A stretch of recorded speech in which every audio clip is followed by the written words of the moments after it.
राजधानी कॉलेज। राजधानी कॉलेज में PSIR आपने पढ़ा हुआ यस है। सर। तो मुझे ये बताएं कि अगर आपको भारतीय राजनीति की वर्तमान सिचुएशन को समझना हो, इसे आप संसदीय शासन कहेंगे, राष्ट्रपतीय शासन कहेंगे या प्रधानमंत्री शासन कहेंगे? सर मैं इसे संसदीय शासन कहूँगा, क्योंकि जो सरकार है वो बहुमत में है और हमारे यहाँ जो प्रधानमंत्री का रोल है वो नौका में एक रास्ता दिखाने वाला रोल है उनका। तो सर ये प्रधानमंत्री शासन कहा भी जा सकता है, लेकिन ओवरऑल अगर डिस्क्राइब करना है तो संसदीय शासन ही होगा।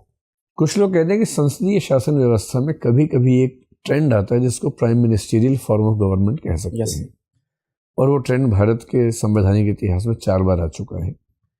अनुमान से बताइए कि ये क्या ट्रेंड है, और अगर मैं कहूँ कि आजकल हम संसदीय शासन से ज़्यादा प्रधानमंत्री शासन के नज़दीक हैं, तो इसकी अच्छाइयाँ क्या हैं और इसकी बुराइयाँ क्या हैं? यस सर, ट्रेंड के जो रीजन है, हमारे यहाँ जो पॉलिटिकल पार्टीज है उनमें आइडियोलॉजिकल डिफरेंसेस बहुत ज़्यादा नहीं है, सभी एक दूसरे के समान ही होती हैं किसी न किसी मुद्दे पे।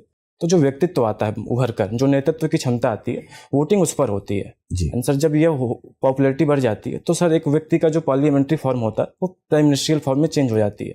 इससे कुछ फायदे हैं सर, जो नेतृत्व मिलता है वह स्ट्रांग नेतृत्व मिलता है, जो विदेश नीति होती है सर वह भी स्ट्रांग होती है, एंड जो राष्ट्र बनता है या उसको जो जोड़े रहने की क्षमता होती है वह भी ठीक होती है। एक पुष्प था जिसकी इच्छा थी कि मैं किसी पर अर्पित हो जाऊं। Yes sir.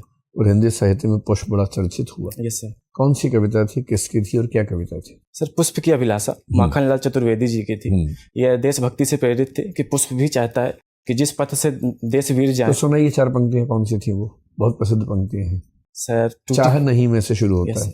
चाहे नहीं मैं सुरबाला के गहनों में गूथा जाऊं, चाहे नहीं मैं मंदिरों में चढ़ इथलाऊं, मुझे फेंक देना वनमाली उस पथ पर जहां से मातृभूमि को शीश चढ़ावे जाए वीर अनेक। ठीक है सर। अर्पित